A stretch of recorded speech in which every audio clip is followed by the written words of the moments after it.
Next, I would like to ask Mr. Thomas Kesselring of Actares to come forward. Meine Herren auf dem Podium.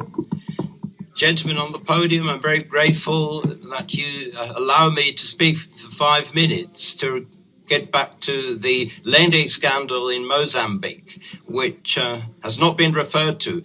My name is Thomas Kesselring. I'm a member of Actares and I live in Bern. 4 years ago, Credit Suisse London closed cooperation with VTB London Bank in Russia and concluded secret lending transactions in the amount of more than $2 billion with high representatives of government in Mozambique.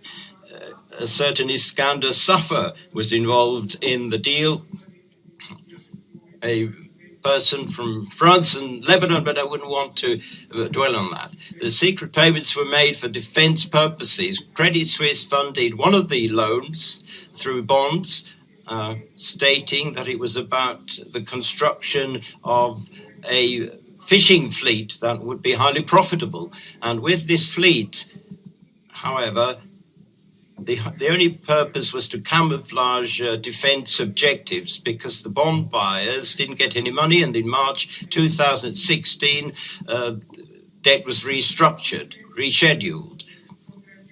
Now, this case is being investigated by a company called Kroll,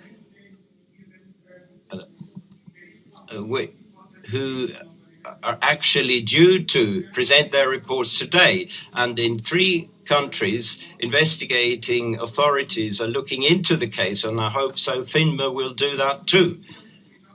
Week by week, we're getting news leaked about the case, not through FINMA, but there are other channels, of course. Allow me to ask a few questions on the non-legal collateral damage of this transaction. The lending deal was kept secret to the Mozambique Central Bank, to the donor countries, to the World Bank, to the IWF. And you, Mr. Rona,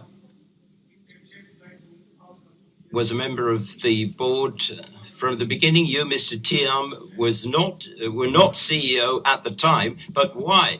When you took over the helm, did you go along with this hide-and-seek game until after the rescheduling of the debt? And it was foreseeable, after all, that the IWF and the donors would respond all the harsher the longer everything was being kept secret. And when the secret loans were uncovered, the IWF and the Western donors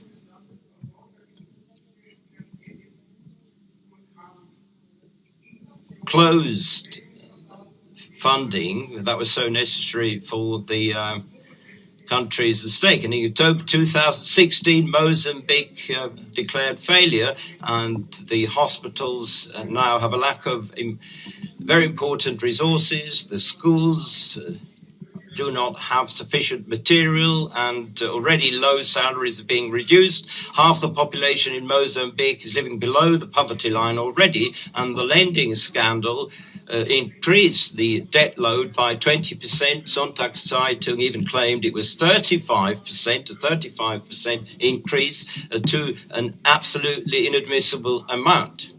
Millennium Goal number 8 of the United Nations and Development Goals 16 and 17 refer to resolution of the debt problems and reduction of poverty. Mr. Rona, Mr. Thiam,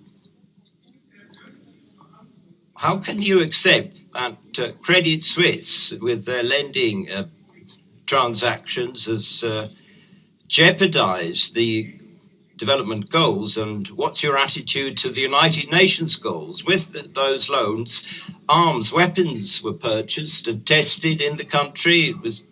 They refer to this being for the protection of the coasts, but it was shown that arms and weapons were used inside the country. And at the same time, it is known that the war between Frelimo and Renamo flared up again. Thousands of civilians fled to neighboring countries, and exactly a year ago, poor Malawi received 15,000 refugees from Mozambique. Mr. Rona, Mr. Thiam, What do you say on the fear that business transactions like yours contribute to migrant flows? I thought we were meant to contain migrant flows, and I have a suspicion that Credit Suisse is not supporting this cause of containing migrant flows. At the time, it was three credits, and Credit Suisse demanded a state guarantee. The Mozambique parliament ought to have approved the guarantee, but it was circumvented, and this was also kept silent. And this is a breach of law and the Constitution, Mr. Rohner and Mr. Tiam. I don't understand. How can you justify this while you're proclaiming, let me quote, that Credit Suisse was meeting all laws and regulations in all countries Credit Suisse was operating? Ever since this scandal became public, your bank has never stated in the public about your involvement. Now, if you enter Mozambique, debt, Credit Suisse, and declines to comment in Google, you will be flooded with numerous articles from the world press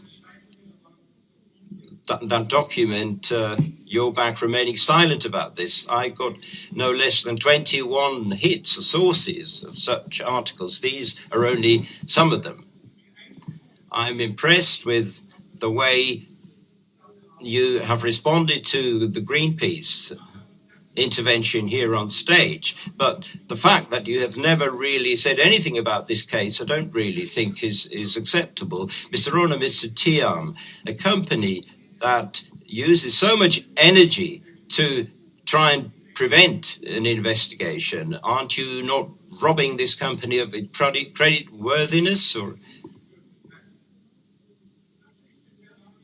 well, the name Credit Suisse, doesn't it mean that you should be more transparent?